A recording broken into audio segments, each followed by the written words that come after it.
Buenos días, buenas tardes, buenas noches, según a la hora que nos estén mirando y desde donde nos estén mirando. Esto es Haciendo Memoria, el programa de Crisol de las expresas y expresos políticos del Uruguay. Nos pueden encontrar en YouTube buscando @Asociación Crisol y saben que ahí formamos comunidad. Se suscriben, nos dan un like y estamos ahí viendo los que se van sumando. También nos pueden encontrar en la plataforma de la Asociación de la Prensa Uruguaya, napu.uy. Nos escuchan y nos ven también por frecuencia 808 de Salinas, los viernes a las 23 y los domingos a las 10 de la mañana. Por Radio La Zurda, tu radio compañera, los viernes a las 15 horas y a las 23 horas. Y los domingos a las 15 horas. Por la red de radios comunitarias del Uruguay y también por emisoras de radio y televisión de la red uruguaya de medios alternativos. Ahora sumamos a Radio Flor de Maroña los viernes a las 12 y los miércoles a las 23 y por Palmira FM 89.1 los martes a las 17 horas y los domingos a las 10 de la mañana. En los controles, haciendo que todo salga bien, Ezequiel Reboiras, José Oliveira, Jorge Daniel Díaz y Agustín Bérgolo, a quienes les agradecemos enormemente porque si no, nada era posible. Hoy en la conducción quien les habla, Fernanda Cabrera.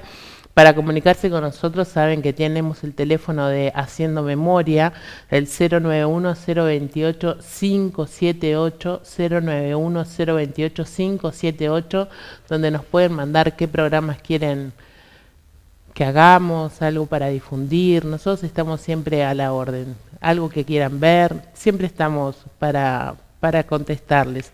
crisol2003@gmail.com es nuestro correo electrónico. Saben que tenemos nuestra página crisolblogspot.com, que ahí pueden leer el opinando, que es la opinión oficial de Crisol. Pueden visitar nuestra sede social en Joaquín Requena 1533, entre Bransen y Anda Monterroso, a pasitos de 18, hay una cuadra media de 20 metros. Estamos ahí casi 18 de julio. Los socios de Crisol tienen convenios que son muy buenos, muy convenientes, como dice Alfredo, con SUAT, con Cooperativa Caminos, con Previsión, con Procardias, con Tucine, con la Asociación Cristiana de Jóvenes y con el Residencial Buenos Tiempos.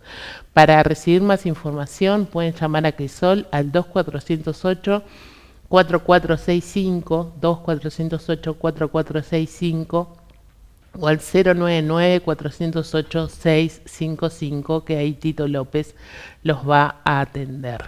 Hoy tenemos una invitada y vamos a charlar bastante, por eso nos vamos a tomar un tiempo largo. Está con nosotros Karina Sosa, presidenta de la Asociación de Trabajadores de la Seguridad Social, que ha venido desde Carmelo para estar con nosotros. ¿Cómo estás, Karina? Muy Bienvenida. bien, muchas gracias por la invitación. Es un placer siempre acompañarlos y poder asistir cada vez que nos convocan, porque para nosotros este es un espacio que vale la pena difundir y sobre todo aprovechar en el sentido de poder aportar algo de lo que nosotros más o menos sabemos y por eso el agradecimiento especial. Yo un poco en chanza decía que venías de Carmelo especialmente para nuestro programa, pero venís varias veces por semana, pero residís en Carmelo. Sí, claro, resido en Carmelo, pero bueno, me toca la dirección de la Asociación de Trabajadores de la Seguridad Social, como bien decías, que es el sindicato del BPS, básicamente. Sos la primera mujer del interior en ser presidenta y ya vas por la segunda temporada, como quien dice. Sí, estamos repitiendo, sí, es la segunda conducción que me toca presidir. La última vez que nos vimos estabas en plena campaña de plebiscito, una campaña que los tenía como protagonistas no absolutos, pero sí centrales. ¿Cómo fue todo eso? ¿Qué pasó? ¿Cómo fue el después de esto? Bueno, el después, no voy a decir que con alegría nosotros tomamos el resultado de estas elecciones, pero sí el respaldo de la población fue mayor al que esperábamos para la poca difusión y el poco acompañamiento que tuvimos, sobre todo desde algunos sectores políticos. Y la continua campaña en los medios de prensa a nivel nacional, departamental, local, que un día sí y otro también iban en contra de nuestra propuesta. más que nada se enmarcaba en los 3 puntos fundamentales de eliminar las AFAP, que para nosotros sigue siendo el hueso duro de roer, que para cualquier gobierno molesta porque detrás de ello están los bancos. La edad jubilatoria, volverla de 65 a 60 años, con lo que ello implica, y por supuesto mejorar las jubilaciones y pensiones y llevarlas a un salario mínimo nacional que estaba muy por debajo. En aquel momento recuerdas que estábamos en 17.000 pesos, hoy está en 20.000, pero todavía sigue estando lejos del salario mínimo nacional.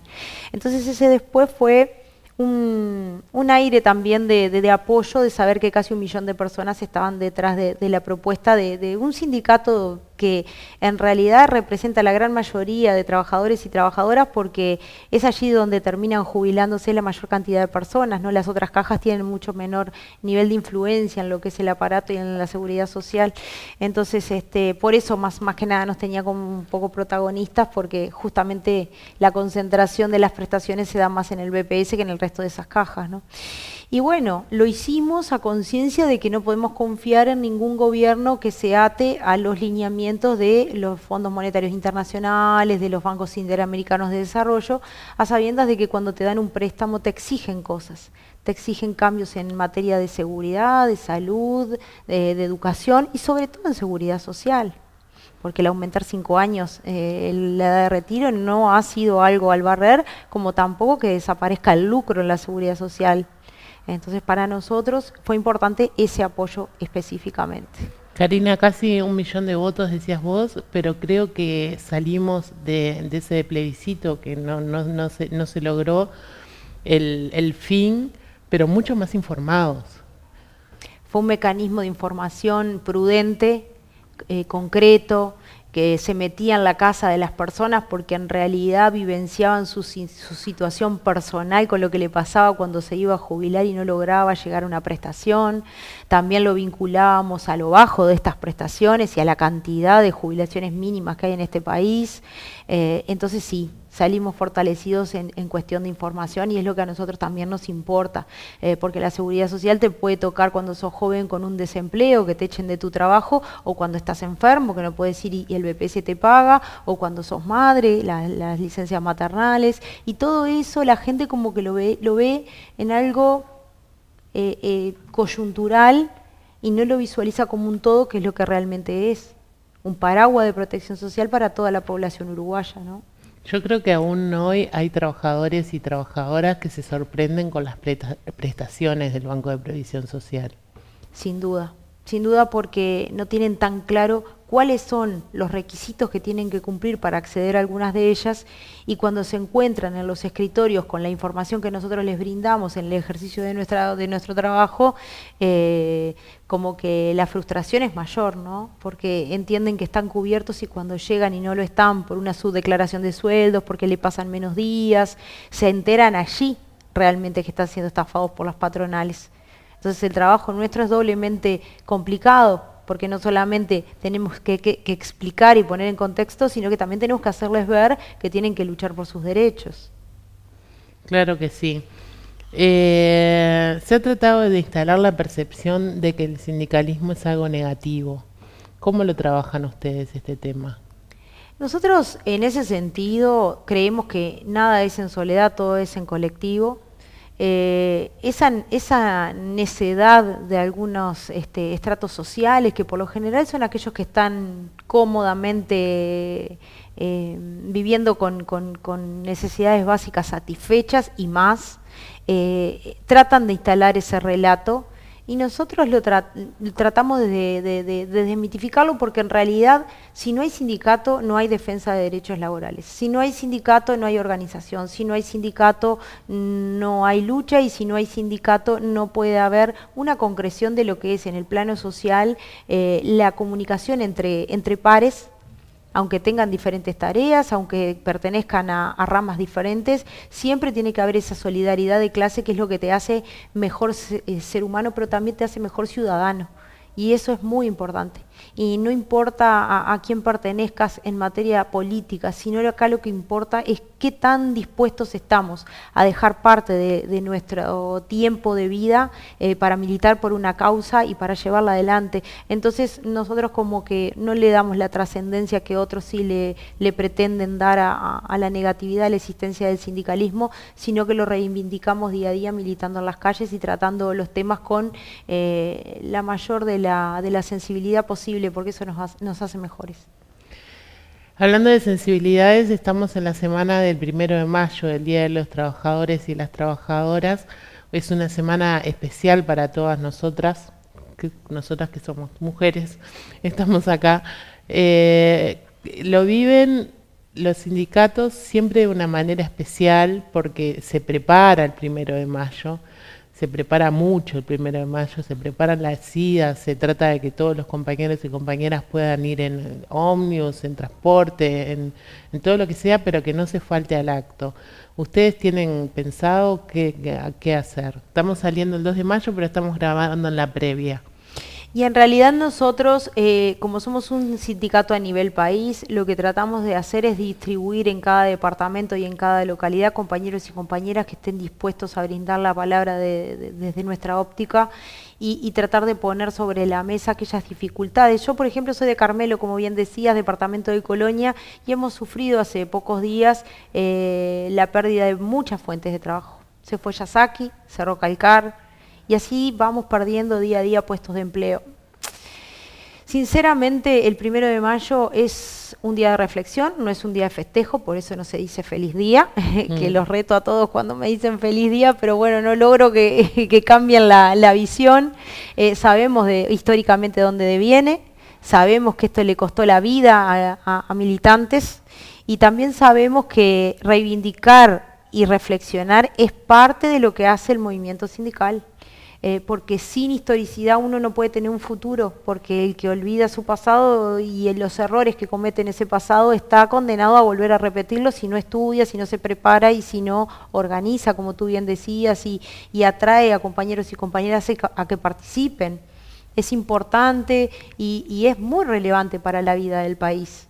No fue gratis este 1 de mayo. Aunque todos piensen lo contrario, incluso los que niegan la existencia de los sindicatos o condenan su participación, ¿verdad? Esos mismos que se ponen en contra de una herramienta que es para todos y todas, son los que mañana van a estar durmiendo todo el día y no van a ir ni siquiera al acto.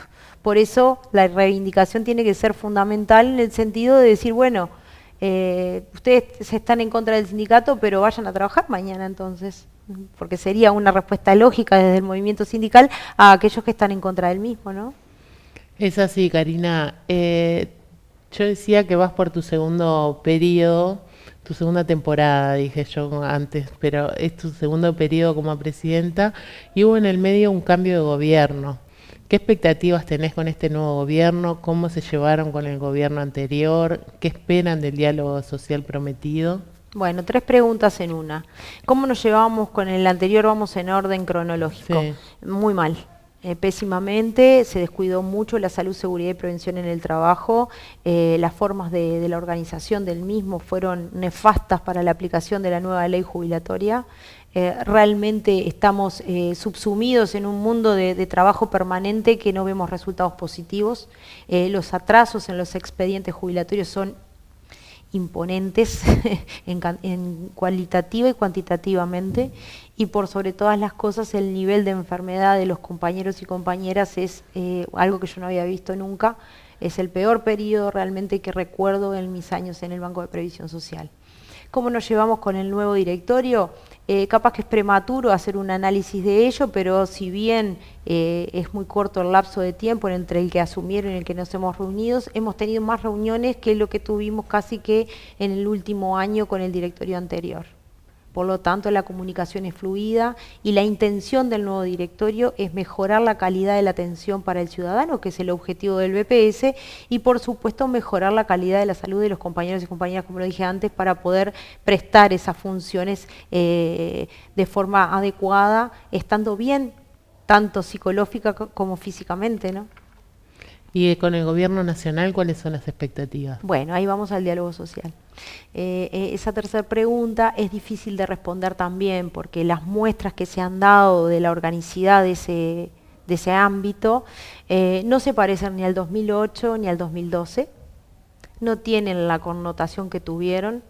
Entendemos que el PIT-CNT como herramienta sindical y con más de 400.000 afiliados, que vamos a tener más de 1.000 delegados a nivel país en el Congreso, un solo lugar para nosotros nos parece que hay que rever esa situación, no porque otras organizaciones valgan menos o tengan menos incidencia, sino porque tienen menos representatividad. Y nosotros los aspectos del trabajo, tanto en la organización del mismo, como en la vinculación con la OPP, la Oficina de Planeamiento y Presupuesto, y las políticas públicas, para nosotros es importante desde el punto de vista ciudadano, de vuelta, otra vez a lo mismo. Es como una marcha y contramarcha que para nosotros no va a tener sentido si no se revisa la conformación del plenario, ¿verdad? Entendemos que, ejemplificando, tú sos docente de biología y yo soy docente de química. Nos mandan a escribir un programa para biología y química. Vas tú sola. ¿Podés opinar de la materia que no conoces? Sí, claro que no. Voy yo sola. ¿Puedo opinar de la materia que tú das que yo no conozco? Bueno, acá es más o menos lo mismo. Hay un plano político, hay un plano técnico. Y nadie, en un solo ser humano, puede abarcar todas esas condiciones para ir a un diálogo social a plantear cuestiones que son de necesidad urgente o de cuestiones que nosotros tal vez técnicamente podemos visualizar como negativas y si se lleva a alguien muy político, lo va a plantear en términos ideológicos y políticos y económicos tal vez, pero tal vez no se está dando cuenta que accediendo a determinados cambios se está generando vulnerabilidades por otro lado. Por eso para nosotros es tan importante esa revisión, ¿no?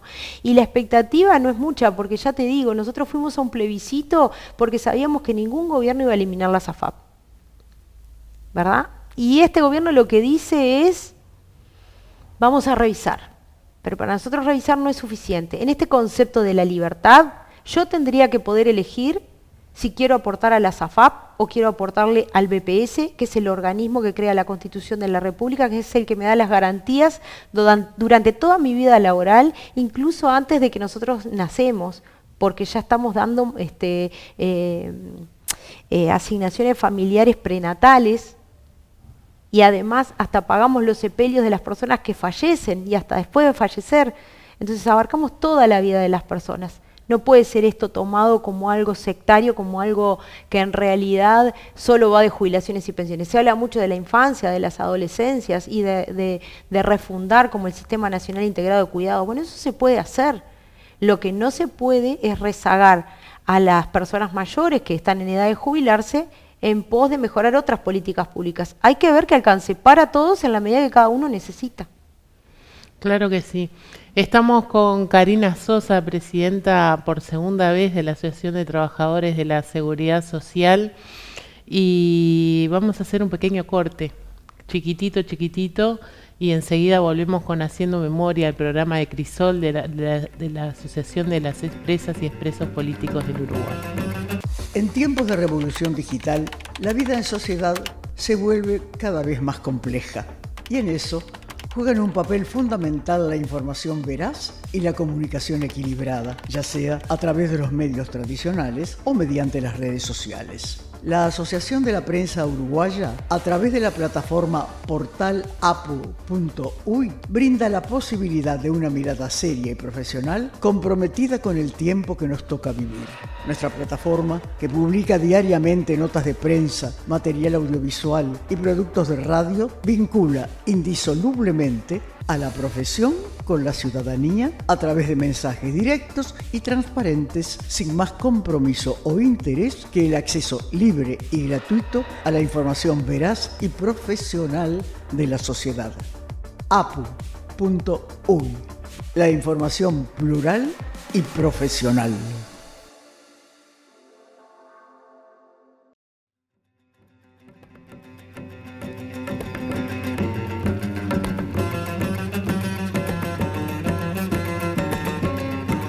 Seguimos en Haciendo Memoria, el programa de Crisol. Seguimos con Karina Sosa, presidenta de la Asociación de Trabajadores de la Seguridad Social. Karina, en la prensa en los últimos días se está hablando muchísimo de otras cajas, porque estamos hablando del Banco de Previsión Social, pero podemos hablar un poco de la caja de profesionales, de la caja militar, porque son temas que están en la palestra. Y sí, un poco para explicar de vuelta, volvemos al plebiscito. ¿Y por qué hago tanta referencia? Porque la eliminación de las AFAP era fundamental para que las otras cajas no padezcan lo que ya el BPS padece desde el año 96, que es la desfinanciación de su propia caja en función de mantener negocios privados. Y acá engancho con lo de la caja profesional que tú me mencionabas, porque es importante entender qué es lo que les va a pasar. ¿Y qué les va a pasar? Todo nuevo profesional que se recibió a partir del 1 de diciembre del 2023 empezó a aportar a la caja profesional y a la AFAP. Eso antes no pasaba antes de la ley. Por eso es importante saber por qué estamos tan preocupados. Más allá de cómo ha sido el manejo financiero de algunas cajas y todo lo demás, que sabemos que los directorios están nombrados de algún modo políticamente en alguna parte y por elecciones en otra, como es la caja profesional, también tenemos el caso de la caja militar, que se lleva buena parte de los impuestos de nuestros ciudadanos y atiende solo 50.000 personas y tienen aguinaldo.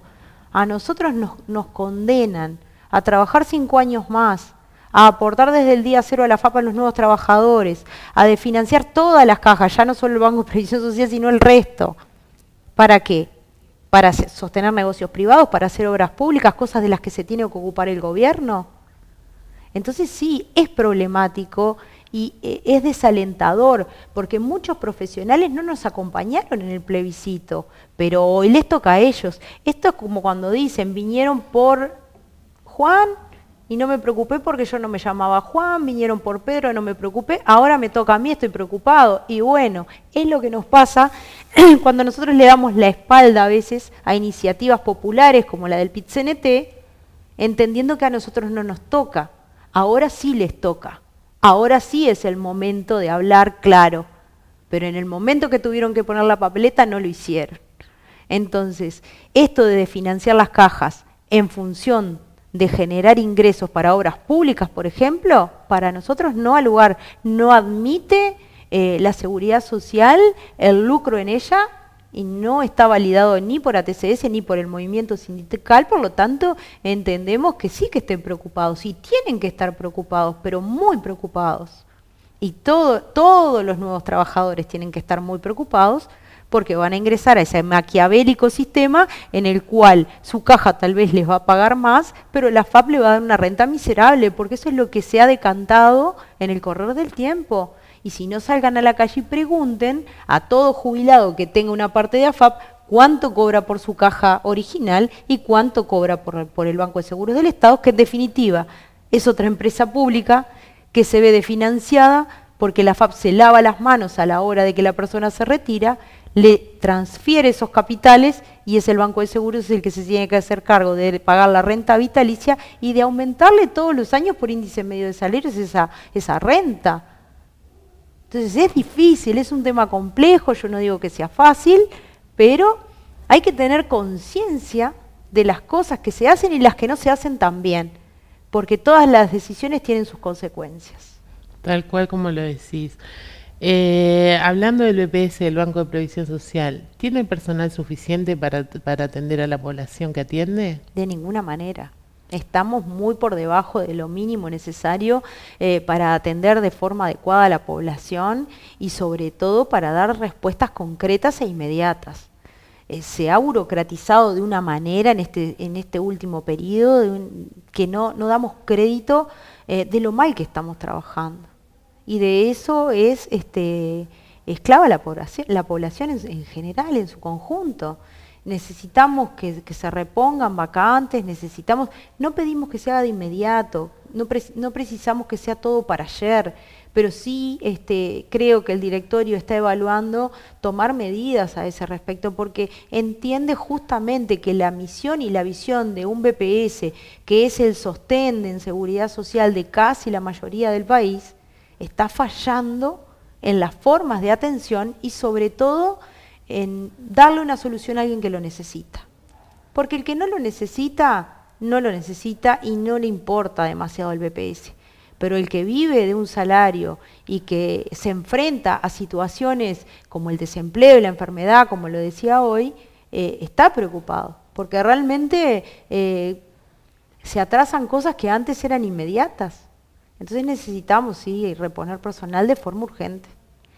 Karina, eso nos lleva a una pregunta que teníamos, que nos llegó una pregunta puntual al enterarte que ibas a acompañarnos, y es la posición del sindicato con el tema de los trabajadores tercerizados, porque tampoco es llenar de tercerizados. Tercerizados es contratar una empresa que no son funcionarios públicos. Bueno, en el día de hoy justamente se iba a llevar al directorio del Banco de Previsión Social por parte del representante de los trabajadores, Carlos Clavijo, justamente un tema que nos tiene muy preocupados y son las empresas tercerizadas dentro de BPS, nos preocupan todas dentro y fuera, pero hago foco en esto porque se está despidiendo a gente que son madres solteras, que tienen un hogar a cargo, porque tienen antigüedad y esas empresas quieren pagar menores salarios. Y como no hay algo que se los impida, pueden pagar despidos sin ningún problema y sacarlas del medio. Nosotros no estamos de acuerdo con la tercerización del trabajo porque es precarización laboral en todas sus formas.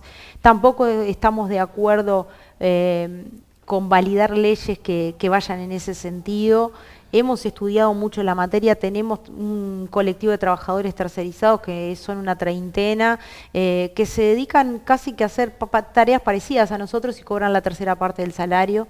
Y todo ese valor agregado, digamos, del trabajo va a los bolsillos de los empresarios y eso debería de controlarse. Ayer tuvimos una reunión con el equipo de representación de los trabajadores en la Comisión de Seguridad Social específicamente y nosotros hicimos planteos concretos en ese sentido. La tercerización no puede ser un medio de validación de precarizar el trabajo, hay que atender las necesidades urgentes de la población y si se puede pagar a una empresa cifras desorbitantes para que la gran mayoría quede en los bolsillos de los poderosos, se puede asumir como personal propio a esta treintena de trabajadores que hace 18 años que están trabajando en el BPS. Ya son parte de... Sí. Es un disparate.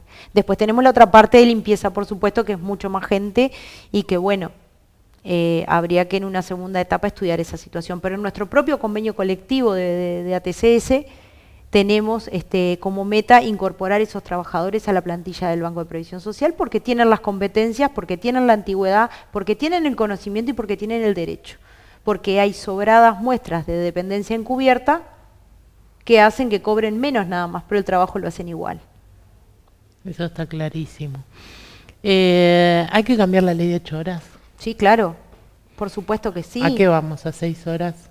Bueno, yo diría que podemos ser no tan dramáticos y hacerlo paulatinamente, pero en la medida en la que tú tenés a una persona trabajando 8 horas, nunca te va a rendir como si trabajara menos tiempo. Porque está comprobado, a nivel académico está comprobado, no es un invento del PIT-CNT, es una realidad. La gente que trabaja part-time termina el trabajo en 4 horas y ya se olvidó. Tampoco somos partidarios del part-time, por favor, pero sí lo que queremos plantear en este sentido, porque yo he escuchado a algún expresidente de la República hablar en este sentido, decir, sí, le damos 6 horas y después se consiguen 2 trabajos. Bueno, regulémoslo. Porque acá el problema son los salarios que no son dignos. No es un tema de conseguirme 2 trabajos y trabajar 6 y 6 y meter 12 horas de trabajo. Acá el tema es que no me alcanza el sueldo para llegar a fin de mes, por eso me tengo que conseguir 2 trabajos. Entonces, si nosotros regulamos eso, el nivel de salarios va a crecer, el índice medio va a crecer, las jubilaciones van a crecer en proporción, en tema monetario, y el mercado interno no se va a favorecer.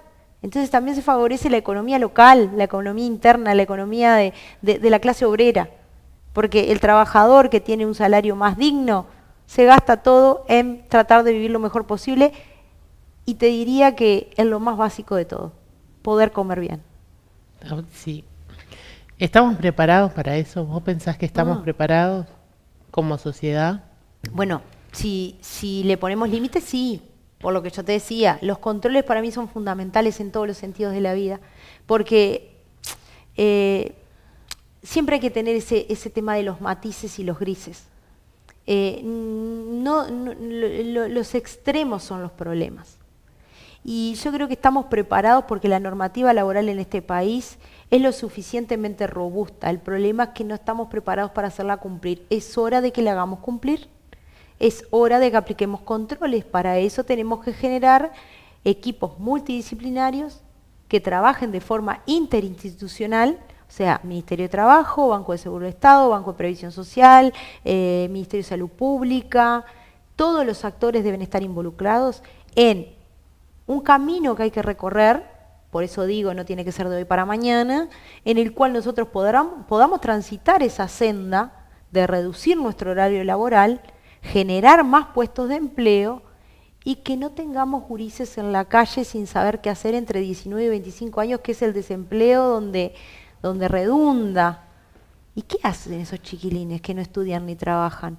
¿Cómo le damos una mejor cultura, una mejor calidad de vida a un joven que no visualiza un futuro promisorio, que lo único que está esperando es tal vez irse del país? Tenemos que retenerlos, tenemos que darles oportunidades y para eso también hay que mejorar la educación. Y con reformas como la educativa que vino de la mano con estos préstamos que yo hablaba del Fondo Monetario y todo lo demás, lo único que hicieron fue superpoblar clases y dejar sin empleo a docentes. Y eso después redunda en menor calidad educativa. Y eso después redunda en menor calificación para los puestos de trabajo. Entonces, si trabajamos todos juntos, yo creo que podemos llegar a buenos resultados. El problema es que tiene que haber voluntad política y hay que arremangarse y realmente trabajar. Eso es lo que debería de hacerse en una sociedad que pretende ser madura para algunas cosas y está muy verde en otros aspectos, ¿no? Sí, hoy venías hablando del tema del futuro del trabajo y bueno, y del Congreso del PIT-CNT que se va a hacer ahora en mayo. ¿Ustedes cómo están preparándolo? Nosotros somos parte de la coordinación de sindicatos, como le quieren llamar. Nosotros no tenemos un nombre definido, somos un grupo de compañeras y compañeros, sindicatos completos y algunas listas minoritarias dentro de otros sindicatos que formamos parte de una identidad pertinente que nos parece que es la adecuada, donde prima la independencia de clase, donde prima la empatía, donde prima la solidaridad, donde prima el escuchar al otro. No pretendemos ser rupturistas, queremos una central única de trabajadores como la tenemos y orgullosos de eso estamos, porque somos el único país de América Latina que tiene una única central. Y en este sentido estamos muy bien parados, no confrontativamente, sino constructivamente, mostrando que hay cosas que no funcionan bien en el movimiento sindical y por eso queremos tener nuestra voz también allí, en el Congreso del PIT-CNT. Más allá de que uno puede tener matices, hay que poder ponerlos sobre la mesa, porque si no el debate pierde la calidad, pierde el nivel. Hay que elevar el nivel de discusión, tanto política como sindicalmente. Hay que elevar el nivel de discusión en materia de derechos, en materia de derechos humanos, en materia de derechos de seguridad social, en materia de derecho a la salud, a la educación. Porque a veces la gente ni siquiera sabe cuáles son sus propios derechos. Entonces tenemos que tener un espacio donde podamos volcar nuestras ideas y donde tengan que ser escuchadas. Porque si no, la condena va a ser el que piense diferente, ¿qué va? ¿Se arma otra sindical paralela? ¿Otra central sindical paralela? Ese no es el camino es la discusión interna. Y para eso nos damos el espacio en el próximo Congreso, que va a tener lugar los días 22, 23 y 24 de mayo, y vamos a tratar de que salga lo mejor, que aflore lo mejor posible de todos nosotros y nosotras. Porque en la discusión está el kit de la cuestión, está el quiebre, en el debate permanente, en el debate de ideas, no en la confrontación con personas. Y ahí es donde se pueden crear cosas maravillosas. Qué importante eso. Bueno, ya nos habías contado cómo está con la directiva nueva del BPS y quería preguntarte otra cosa. Hace poco escuchamos declaraciones tuyas sobre fuerte recorte presupuestal en la atención a pacientes con enfermedades raras. Hoy, ¿cuál es la situación de esto? Bueno, eso es importantísimo, lo que me acabas de preguntar, porque tiene que ver con algo que para nosotros es sagrado y es la vida de nuestros niños, porque no es solo enfermedades raras, además es defectos congénitos. Y acá voy a hacer una explicación bien gráfica para que la audiencia lo entienda. Si yo tengo un parto complicado y por una mala praxis mi hijo nace y en el parto sufre esta mala praxis y queda con un problema de parálisis cerebral, bueno, el Crenadeser no lo puede atender porque no es un defecto congénito, porque ya había nacido cuando lo adquirió. Y el que nace ya con el parálisis cerebral sí tiene el derecho a atenderse en el Crenadeser. Yo pregunto, ¿es justo eso? ¿Es correcto eso? Yo creo que no. Bueno, hay que revisar, porque la ley de asignaciones familiares, la 15.084, es bien clara a ese respecto, pero por sucesivas modificaciones que ha tenido en el tiempo, hoy el BPS a unos sí y a otros no, y en realidad tienen el mismo problema. ¿Cuál es la posibilidad de solucionar eso? Voluntad política, de nuevo voluntad política, porque el Crenadeser fue denominado como centro de referencia hace poco, en el gobierno pasado. Hay que reivindicar ese centro de referencia. Yo te voy a hacer una cuenta por arriba. Hay unos entre 7 y 9 mil niños que nacen con enfermedades raras y defectos congénitos, que podrían ser pacientes del Crenadeser. Pero por estas modificaciones que yo te digo de voluntades políticas que están enfrentadas con lo que es el derecho a la vida, se atienden 2.000 en el Crenadeser. Y te voy a poner el caso particular del interior. ¿Qué hace un padre o una madre con un chico con parálisis cerebral en Carmelo, en Agraciada, en Palo Solo, en Carlos Reiles, en localidades que están totalmente apartadas de todo? En donde no tiene los medios suficientes porque no tiene medicación, porque no tiene especialistas, porque no tiene... ¿Qué hace una familia que además de sufrir el problema de tener un niño con esas condiciones, no tiene los medios para poder atenderlo y darle una calidad de vida mejor? Hay que traerlo hacia el Crenadeser, hay que acercarlo donde están los especialistas. Y para eso lo protege la ley 15.084, que hay que reivindicarla. Hay que revisionar cómo está manejando el BPS los tratamientos que otorga y tratar de incluir a nuevos pacientes que no es que se lo merezcan, es que les corresponde y es su derecho tener esa atención privilegiada, entre comillas, porque el Crenadeser, entre otras cosas, te da toda la medicación específica, que es carísima, los pañales, porque en el interior ya no da más pañales por un problema presupuestal. Las mutualistas tampoco te lo dan. Y las canastas básicas de prestaciones cada vez son más chiquititas en las mutualistas. Ayer en este encuentro que teníamos en la COS, en la Comisión de Seguridad Social del equipo representante de los trabajadores, hablábamos de la financiación de la seguridad social, de dónde se podían sacar recursos. Bueno, y acá hacemos un llamado al gobierno, ¿no?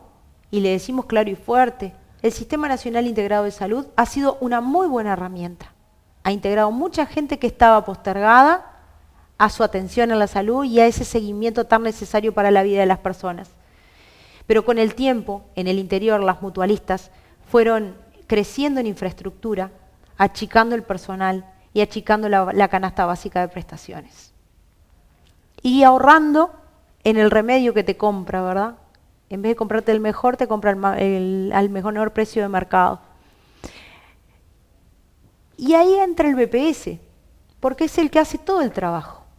BPS recoge el aporte al FONASA de la persona trabajadora y después le paga la cápita a todas y cada una de las mutualistas por separado. Sin embargo, recibe un presupuesto acotado en el que no tiene un margen de movilidad para dar mejores servicios. Entonces, ¿no habrá que revisar el Sistema Nacional Integrado de Salud y cobrarle a las mutualistas? Porque además tengamos en cuenta que no pagan aportes patronales a la seguridad social. Ya tienen beneficios suficientes y encima se dan el lujo de cerrar como Casa de Galicia, el Casmo, Y en el interior ni te digo, las plantillas de trabajadores cada vez se achican más, se acotan más. No tenemos especialistas, o no tenemos turno, o tenemos que esperar 30 días. Y la verdad que nosotros decimos, bueno, si se mejoró tanto el ingreso de la mutualista, ¿por qué no presta un mejor servicio? Ese es uno de los aspectos. También le podríamos cobrar a la DGI por recaudarle el IRPF. También le podríamos cobrar a la SAFAP por hacerle todos los cálculos y solamente transferirles el dinero, porque no hacen ningún tipo de trabajo administrativo. Eso lo hace el Banco de Previsión Social con sus trabajadores y con su infraestructura. Entonces, que no me digan que no se puede. En todo caso, que me digan que no quieren, pero que no se puede, no. Poder siempre se puede. Karina Sosa, presidenta de la Asociación de Trabajadores de Seguridad Social, nos está acompañando. Karina, ¿qué te gustaría decir que no te he preguntado? Bueno, me gustaría decir tantas cosas, pero vamos a tratar de hacer algo que sea constructivo y que sirva para la reflexión colectiva y bueno, un poco también para formar opinión, porque dentro de todo nosotros lo que hacemos es tratar de conducir a la población a que tome definiciones y sepa de qué lado ponerse. Entonces, cuando un trabajador sindicalizado toma una medida de paro, es porque está sufriendo alguna forma de precarización del trabajo, de atropello frente a las patronales. No ponerse en contra del trabajador, sino escuchar y entender por qué lo está haciendo. Cuando un trabajador de la seguridad social, como es mi caso, te dice que vas a tener una peor jubilación y que va a ser muy difícil que te puedas jubilar en el nuevo contexto y que este gobierno prometió que si no votaba en el plebiscito iba a regular todo ese sistema por ley, bueno, exijámosle al gobierno que cumpla con su promesa de campaña electoral. Tengo para decir también que como trabajadora asalariada, yo si perdiera el empleo, sería una marginada más. Entonces tengamos empatía con aquellas personas que pierden el empleo, que lo perdieron luchando con su sindicato y que culpan al sindicato de haber perdido el empleo. En realidad, acá hay que poner cada cosa en su lugar y tener la dimensión de las cosas para poder opinar en consecuencia. Y decir que las redes sociales, por ejemplo, son un mecanismo que podría ser muy bueno si fuese utilizado con buenas intenciones. Ahora, cuando se publican cosas de este estilo, un paro, una huelga, un despido injustificado, el maltrato, el acoso laboral y la prevención tan necesaria en la salud y la seguridad del trabajador, a veces hay opiniones negativas sobre eso. Y el que está opinando detrás es un trabajador asalariado como nosotros, que mañana puede ser el próximo. Tal cual, tal cual. Karina, queremos agradecerte que hayas estado en el programa de Crisol. Siempre estamos atentos a todo lo que les pasa a los trabajadores y trabajadoras, pero y siempre que podemos invitarte, te invitamos porque nos interesa mucho tu punto de vista. La agradecida soy yo de nuevo, en representación de la organización sindical, y por supuesto que estoy a las órdenes para todas las veces que me necesiten. Es un placer acompañarlos siempre. Bueno, cuando te agarremos por acá por Montevideo vas a volver. Y nosotros nos vamos como nos vamos siempre, diciendo que por verdad, memoria, justicia y nunca más terrorismo de Estado, Crisol está más que nunca en lucha para que los más infelices sean los más privilegiados. Muchísimas gracias.